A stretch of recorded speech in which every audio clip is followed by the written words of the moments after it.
Bien, buenas noches. Pues en Charlas de Ciencia esta ocasión tenemos algo muy especial. Tocaremos un tema difícil porque, mm, aunque se ha hablado a través de todos los tiempos de este tema, la ciencia, como muchas cosas, no le da crédito. Y no le da crédito no porque no lo crea, sino simplemente porque no hay los elementos para correr el método científico. Y así como este fenómeno, hay miles de fenómenos que sabemos que existen, pero la ciencia no tiene todavía la herramienta para demostrarlo o para negarlo. El tema que vamos a tratar hoy se trata de la reencarnación. En este análisis que hemos hecho de mundo material y inmaterialmente, ¿podría existir esto? La tendríamos ubicado en caso de que existiera en la mente universal, ¿no? Porque en el universo inmaterial no hay espacio, no hay tiempo y no podría haber espíritus. Entonces, debería estar en la mente universal. Bien, tengo el gusto de presentarles a Ernesto Barraza. Él es psicólogo de la Gestalt, es también semiólogo de la vida cotidiana e ingeniero de sonido. Buenas noches, Ernesto, ¿cómo estás? Bien, hola, ¿cómo estás? Gracias por invitarme, ingeniero, a esta charla de ciencia donde vamos a platicar este tema que es, como iremos viendo, muy relevante, aunque parezca que no. Vamos a ir viendo el porqué de la relevancia de este tema y por qué tiene que ser visto, tiene que ser hablado, tiene que ser platicado. Y más en un entorno como este de charlas de ciencia, porque siempre estamos buscando el punto en el que la ciencia, la religión y la filosofía converjan en un punto que nos permita a nosotros integrar tres distintas corrientes de pensamiento y mejorar la calidad de vida. Bien, ¿qué es exactamente la reencarnación? Pues ese es el punto que vamos a averiguar ahora. Por eso yo te quiero hacer unas preguntas de ciencia acerca al respecto. Y podremos abarcar desde el concepto de la visión de semiología de la vida cotidiana. La reencarnación tiene muchas visiones, principalmente la budista, pero no es la visión que vamos a abordar. Y bueno, recordemos que el cristianismo primitivo incorporaba la reencarnación como uno de sus dogmas de fe. También analizaremos qué fue lo que pasó con él y cuáles son las implicaciones de un mundo judio-cristiano cuando fue removido este dogma desde sus inicios.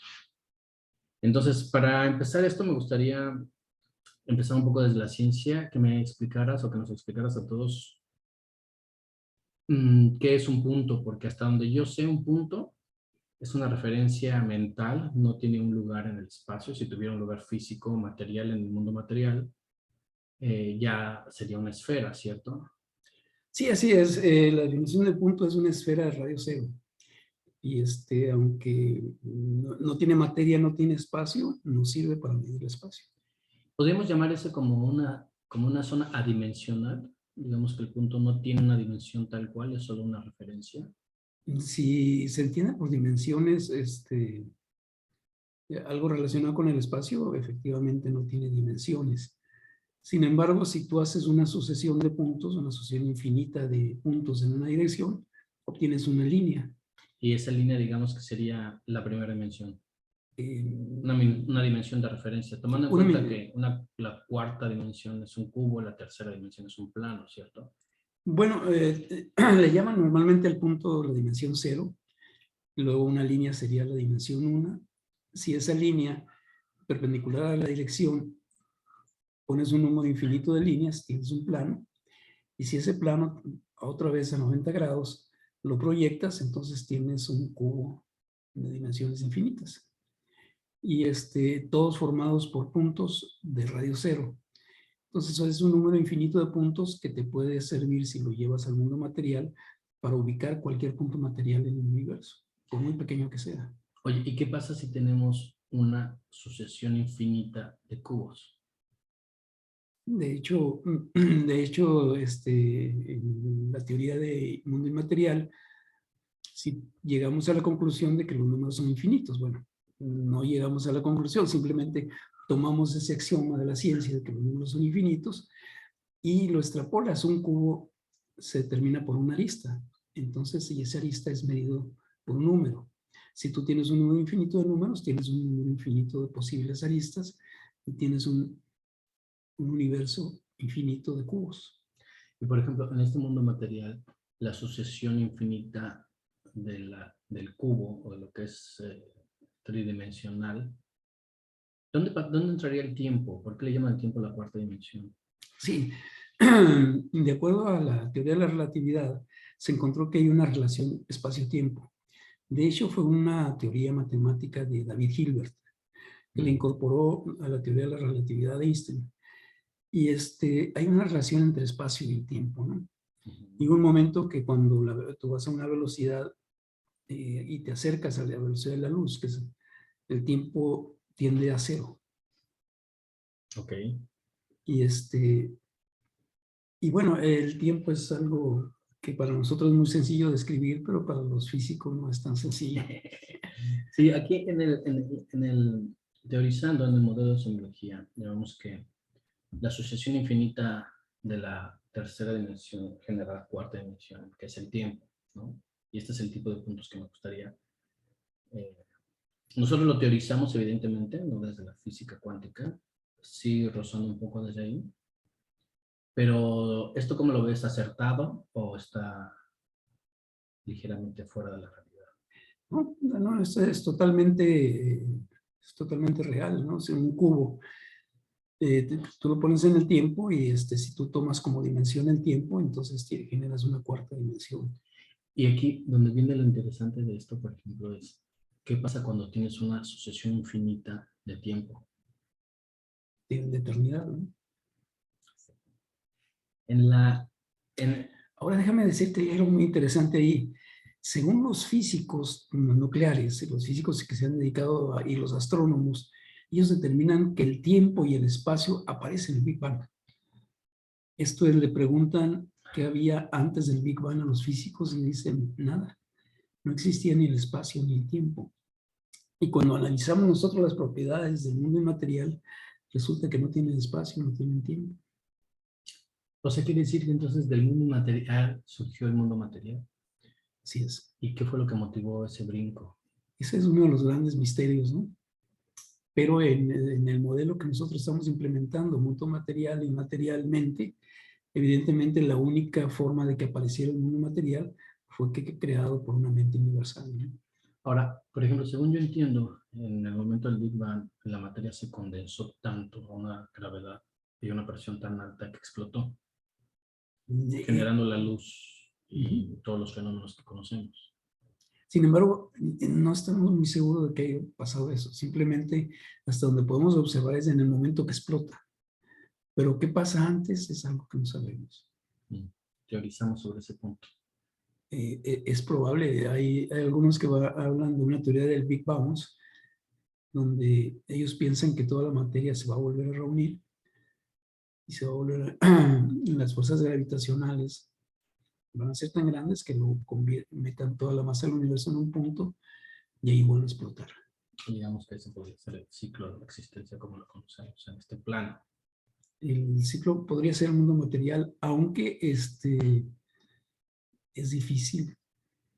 O sea, nada de los fenómenos que están ahorita te indican eso, porque lo que indica es que el universo se sigue expandiendo, y no por una inercia, sino que tiene una aceleración, que es uno de los grandes misterios.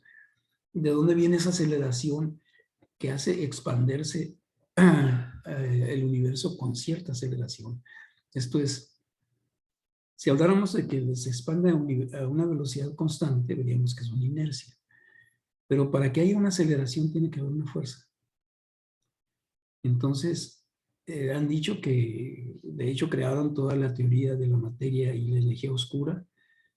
Ahorita no han podido demostrar ni encontrar la materia ni la energía oscura y piensan que puede ser posible que lo que haga expandirse a esa fuerza de aceleración esté en el vacío cuántico.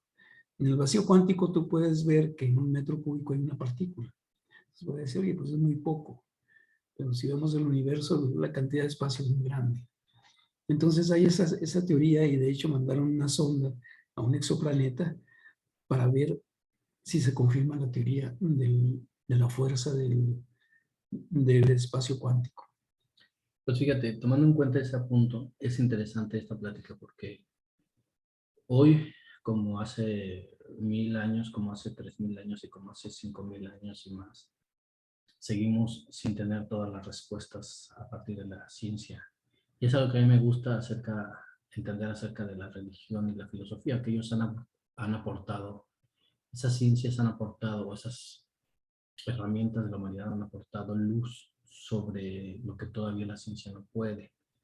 Y cuando me refiero a luz, me refiero a una idea, una base, ¿no? Porque nosotros necesitamos ciertas certezas para vivir. Ahora fíjate que hay una cosa que hay que ser honestos también. Este, las reglas para que algo sea ciencia, el método científico, son ideas que nos hemos puesto nosotros. No hay nada externo que nos ponga esas reglas. Entonces, no necesariamente algo no existe si no entra en las reglas de la ciencia, ¿no? Así es. Y el experimento científico que nos ha dado muy buenos resultados, el experimento material, tiene poco que hacer con el experimento mental. Esto es, los grandes filósofos, los grandes científicos encontraron muchísimas cosas con el experimento mental.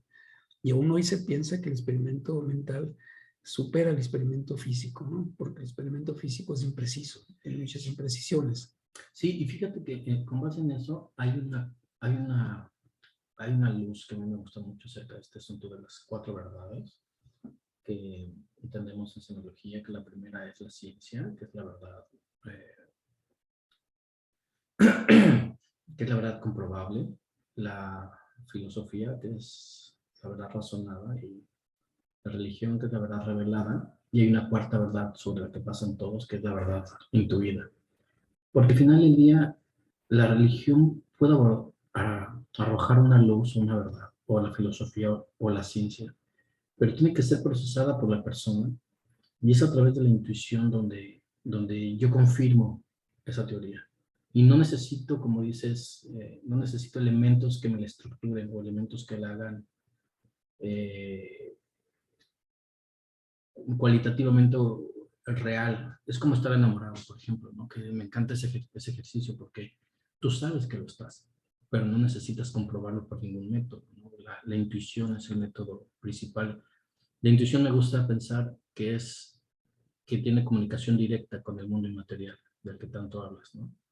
Es como una lámpara que está sondeando. Si tuviéramos más intuición, o sea, más confianza en la sabiduría intuitiva, en lo que la gestal le llaman la sabiduría organísmica, podríamos conectar más rápido con el mundo inmaterial. De hecho, los grandes místicos, a través de la oración, la meditación, el ayuno, la contemplación y todo eso, empiezan a establecer un canal más robusto de comunicación con este mundo, ¿no? Con lo que algunos llamarían Dios, con lo que algunos llamarían la verdad divina, con lo que algunos llamarían de diferentes formas.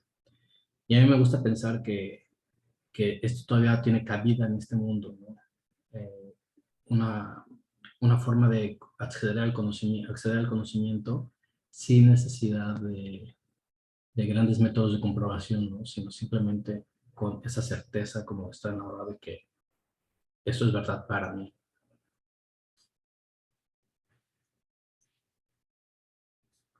Al respecto de este punto, por lo que lo quiero decir es porque cuando yo empecé a creer en la reencarnación, me sucedió de esta manera. A través de libros, a través de una serie de eventos que sucedieron en muy poco tiempo, yo que venía con una idea, con una mentalidad católica, cristiana,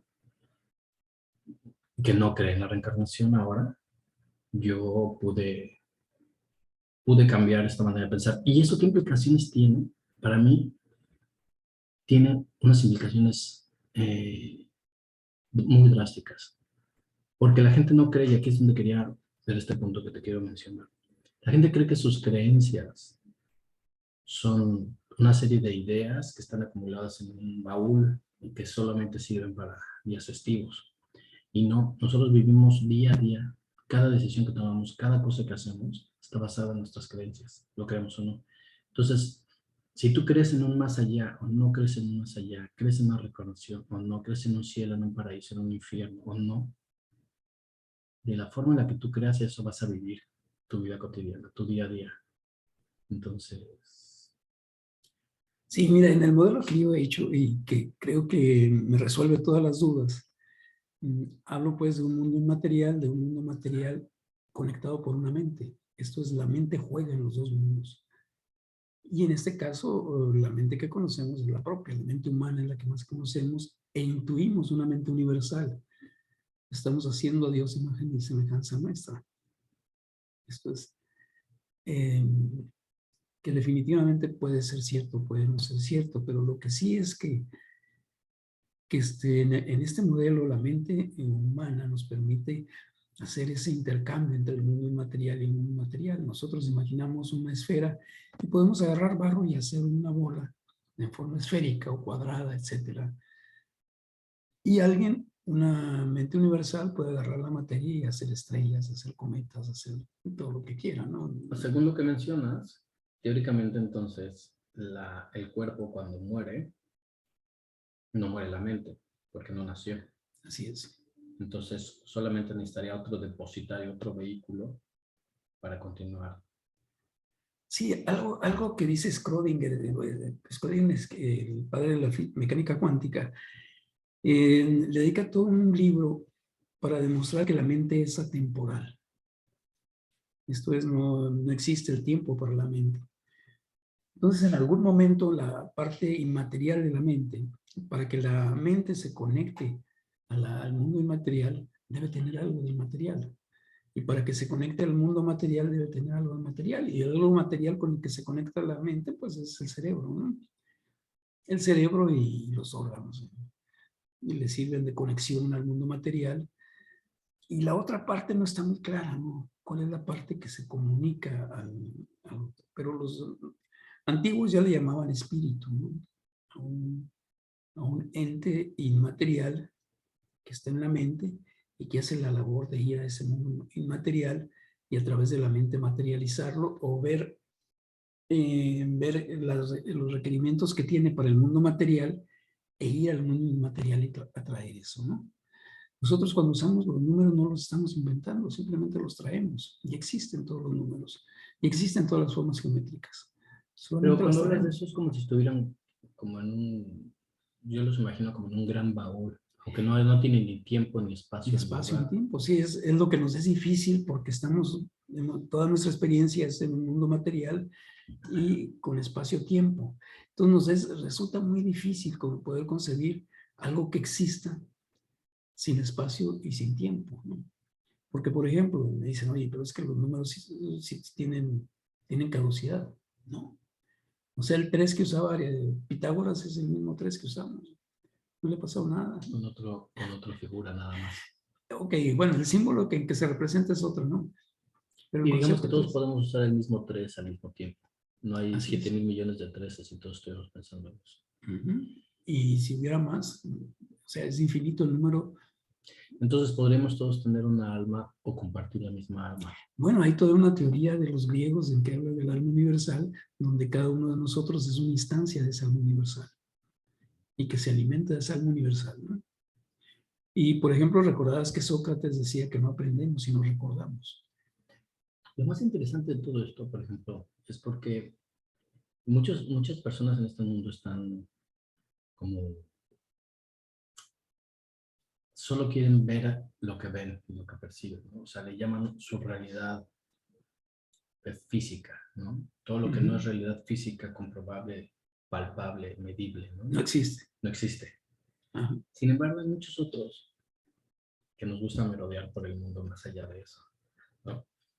Es una necesidad interesante para los curiosos del espíritu y los curiosos ¿no? de este mundo, pero es como, ¿para qué necesitamos y para qué no necesitamos, ¿no?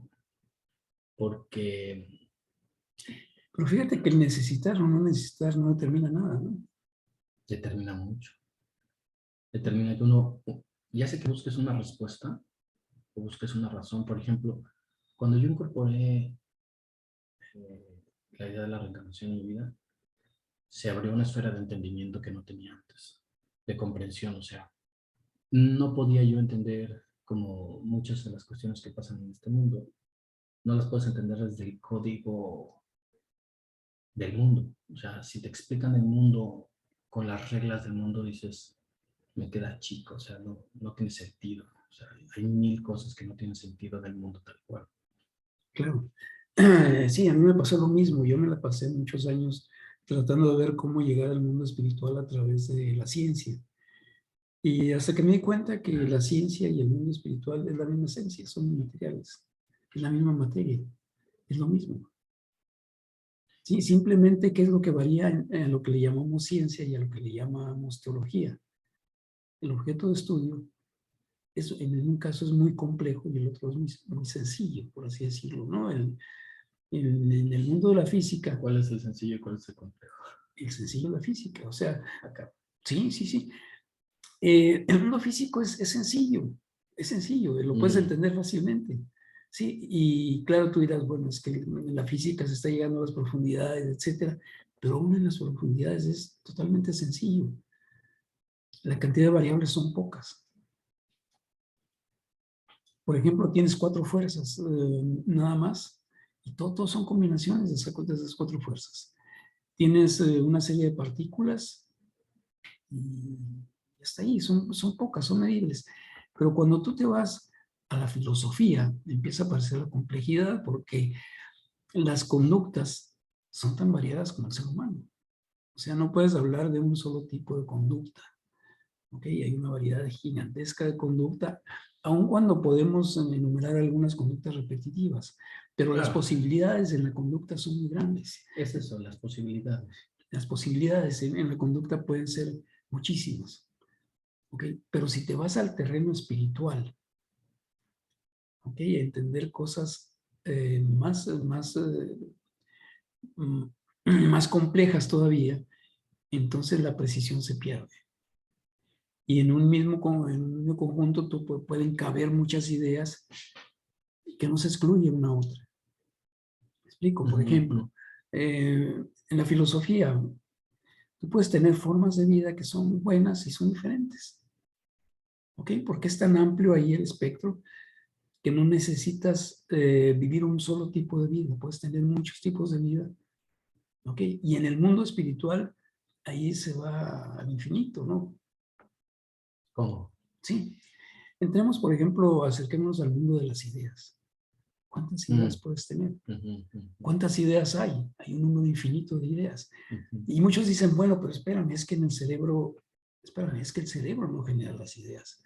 El cerebro las aloja. ¿Ok? Y entonces tú puedes tener en tu cerebro tantas ideas como tu cerebro permite alojarlo, como circuitos activos tengas. ¿Me explico? Pero no se están generando ahí las ideas, se están alojando. Entonces, ¿dónde se generan? En el mundo inmaterial. Ahí están, han estado siempre. Todo el infinito de las ideas han estado ahí siempre. Lo que hace uno es ir a buscar por asociación las ideas que necesitas para integrarlo a tu vida. Y es algo que, de lo que hablaba Aristóteles. Aristóteles hizo todo un análisis de eso, de cómo tú de la mente universal vas tomando las ideas y a través de la experiencia. Pero eso es una teoría. Yo puedo decir perfectamente que yo estoy generando esta idea. O sea, que yo estoy incorporando elementos del contexto, elementos del ambiente, y a través de mi capacidad, de mi cerebro, mi experiencia, todo eso, transformo todo eso en una idea nueva que no existía antes. Sin embargo, piensa una cosa, todo el mundo material dentro de tu cerebro son ideas, es inmaterial. O sea, este mouse es material, pero el concepto del mouse es inmaterial. La figura, la figura que almacenas en tu cerebro es inmaterial. ¿Ok? Tú tienes en tu cerebro este mouse, pero no lo tienes como un mouse, lo tienes como una idea. Y esa idea es inmaterial. contenida en el cerebro, con la materia que necesite para contener la idea. Ahorita puedes tener un carro en tu mente, puedes visualizar un carro en tu mente. Lógicamente no puedes tener un carro en el cerebro. Digamos que Simplemente tengo una biblioteca de elementos o de imágenes visuales, sonoras, auditivas, olfativas, así es. y yo acudo a ellas en el momento que necesito una idea. Ajá. Y las ideas han estado en el mundo material. Pero es una idea o una imagen. La imagen también es parte del mundo inmaterial. Sí, bueno, que sé yo cuando digo una idea me refiero a un pensamiento. Ok, un pensamiento, ¿qué es lo que haces? Con lo que tienes en el cerebro, ¿sí? Tú empiezas a buscar en el mundo inmaterial cosas que vayas acomodando en tu cerebro. Estás jalando del mundo inmaterial las ideas que te hacen falta para tener un cuadro ideológico. Y las tomas del mundo inmaterial. Es como si fuéramos un monitor conectado a una supercomputadora. Porque ¿cuántas ideas se te pueden ocurrir? Sí, la teoría de los campos mórficos habla mucho de eso también, de que todas las ideas están ahí, que somos antenas nada más. Así es. Que estamos canalizando la información que necesitamos. Uh-huh. De hecho, dicen que la mayor parte de los libros fueron escritos así, ¿no? Por una canalización de ideas, desde los libros sagrados hasta los libros técnicos. No sé, ahí sí es un punto interesante porque yo diría, bueno, yo voy a crear este texto basado en las experiencias que he tenido, que están alojadas como símbolos o como inmaterial en mi mente, pero en mi mente construyo un nuevo significado reacomodando todos esos símbolos y esos elementos y lo plasmo. Fíjate que algo me llamó mucho la atención. Los griegos adoraban a Júpiter. Y en su cosmología ellos platicaban de que Júpiter salvó a la Tierra de gigantes. Por eso adoraban a Júpiter. Y bueno, pues es un bonito cuento, ¿no? De quién sabe dónde lo sacaron. Pero sucede que cuando se estaba formando la Tierra, había una serie de masas gigantes que atentaban destruir la Tierra. Y Júpiter, con su gran gravedad, las fue trayendo y finalmente se quedaron en Júpiter. Sí, de hecho, Júpiter es como nuestro escudo, nuestro gran escudo protector. Sin Júpiter no habría vida en la Tierra.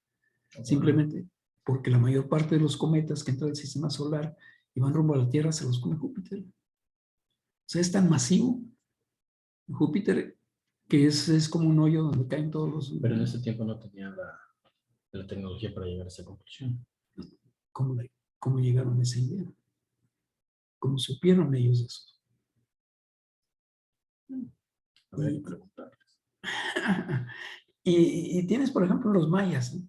Hablaban de los gemelos que eran los hijos de Dios, que hicieron y empezaron a jugar haciendo el homo, hicieron muchos homos, hasta que finalmente hubo un homo que les gustó. Y ahora los antropólogos les pueden decir cuántos homos han aparecido sobre la Tierra hasta que llegue el Homo sapiens sapiens, que somos nosotros. Entonces, lo que hablas de la intuición es muy interesante porque tú tienes, por ejemplo...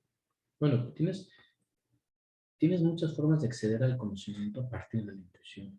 No necesitas ni estudios, ni filosofía de religión. Gente con pura intuición ha logrado entender muchas cosas. La reflexión, ¿no? Que es una herramienta de la mente, ¿no? Para reflejar una cosa, se refleja a sí mismo, y cuando da con una idea que le parece atinada, la intuición es la que te dice, hey, has dado con una idea atinada, ¿no? Así es. Y esa es una intuición que, en mi punto de vista muy personal, es algo que me gustó mucho, la teoría que dices del mundo material, que conecta con el mundo material, o lo que conecta con lo que va más allá de la materia, más allá de lo entendible. En varias teorías de la reencarnación hablan de una zona del vago. Es esta zona, espacio-tiempo, ¿no? Que algunos llaman el cielo, que es el área donde el cuerpo muere. De hecho, la iglesia primitiva también tenía esta creencia que el alma se separaba del cuerpo y llegaba a un lugar donde tomaban nuevas decisiones. A mí me gustó mucho esta teoría, que que al final del día el cuerpo se borra, ¿no? Porque al final el cuerpo es un vehículo, es un coche Así que es. compras nuevo, que no tiene parámetros, que no le has programado nada. Con el tiempo le has programado tu estación de radio, tus espejos y todo eso, pero cuando el coche es pérdida total, tú te sales de ahí, ¿no? Y te compras otro coche y lo reprogramas desde cero, ¿no? Esa es una teoría que a mí me gusta mucho, la reencarnación, desde donde la zona del bardo. Al final del día, ¿cómo lo puedes comprobar? Pues, yo solo por intuición. Fíjate que pasa una cosa. Cuando hablamos de la mente como un link, como un enlace entre el mundo material y el mundo inmaterial, debe haber en esa mente muchos tipos de espacio. ¿Me explico?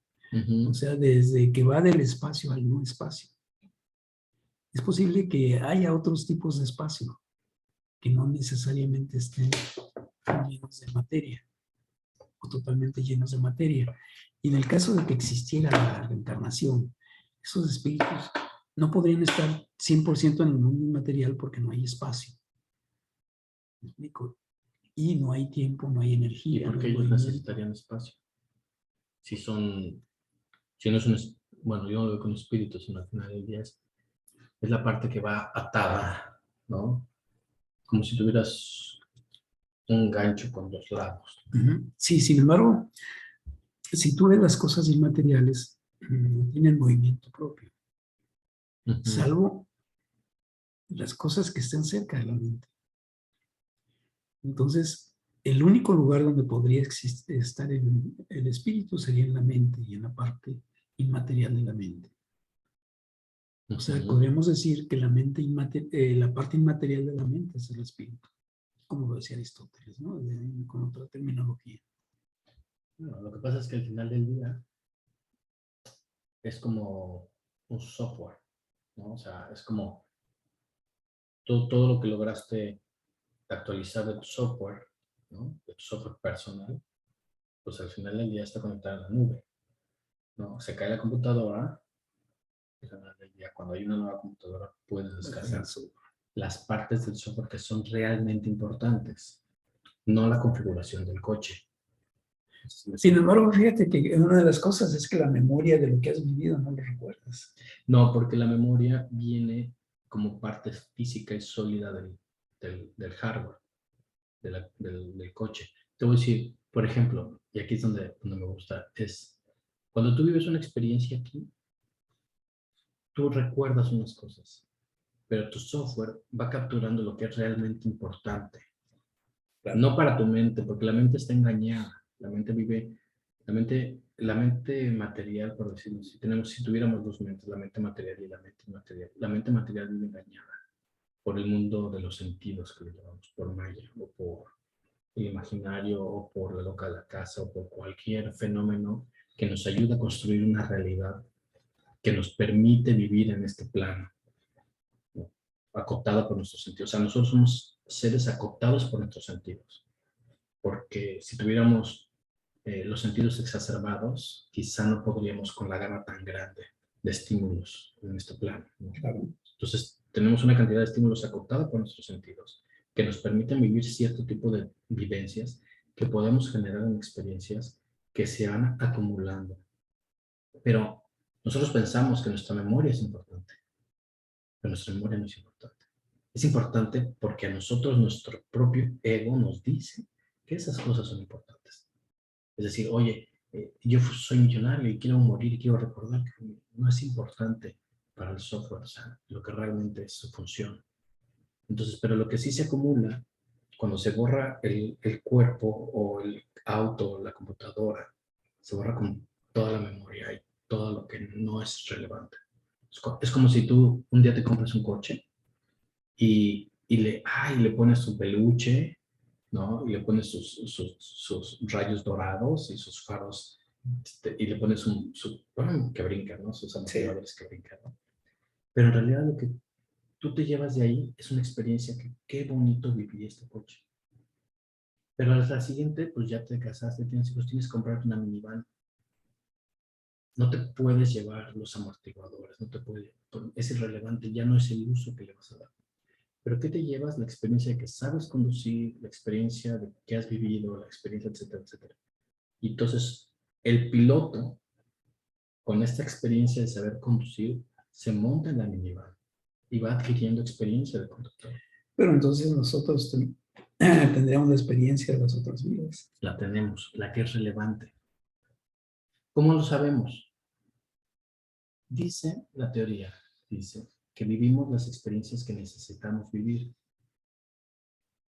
¿Qué quiere decir eso? Que no vivimos las experiencias que ya no necesitamos vivir. La experiencia humana es una experiencia de trascendencia, o no, dependiendo si lo crees o no.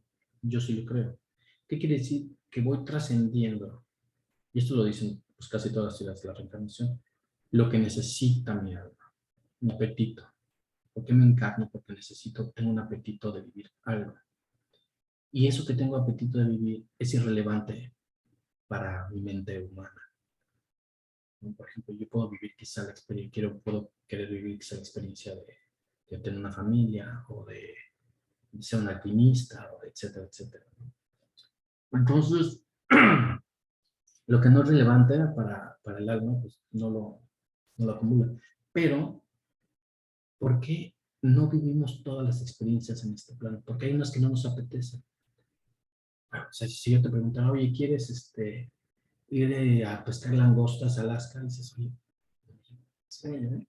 Oye, ¿quieres ser un delincuente? Pues no me llama la atención, porque mi alma no tiene esa apetencia, porque nosotros hacemos, y te puedes dar cuenta en el sentido opuesto. Hay cosas que quieres hacer, que aunque te digan no las hagas, no tiene sentido, no vas a ganar nada, las quieres hacer. Y ese apetito, ¿de dónde surge ese apetito? Es como de dónde surge esa energía que lleva al universo a crecer. ¿De dónde surge ese apetito si no es de ahí? Esta curiosidad intensa que dices, oye, te puede dejar más dinero que ella, te puede dejar más satisfacción, te puede dejar más premios, sí, pero yo quiero esto. Ay, es un tonto, ¿por qué quieres eso? No, porque en mi caso no puedo hacer otra cosa más que ir a donde quiero. ¿Cómo sabes que quieres ir por la intuición? Bueno, Ernesto, ¿qué te parece si hacemos una parte 2 de esto? Porque el tema da para mucho. Exactamente. Y el tiempo es corto para... Pues está muy Bien, bien. pues continuaremos con esta charla con Ernesto. Ernesto, muchas gracias. Es muy interesante los temas que tocas. Cuando más encarregado estás, se nos acabó el tiempo. Pero bueno, tenemos tema para muchas pláticas. Muchas gracias. Gracias a ti. Muy amable. Y nos seguimos viendo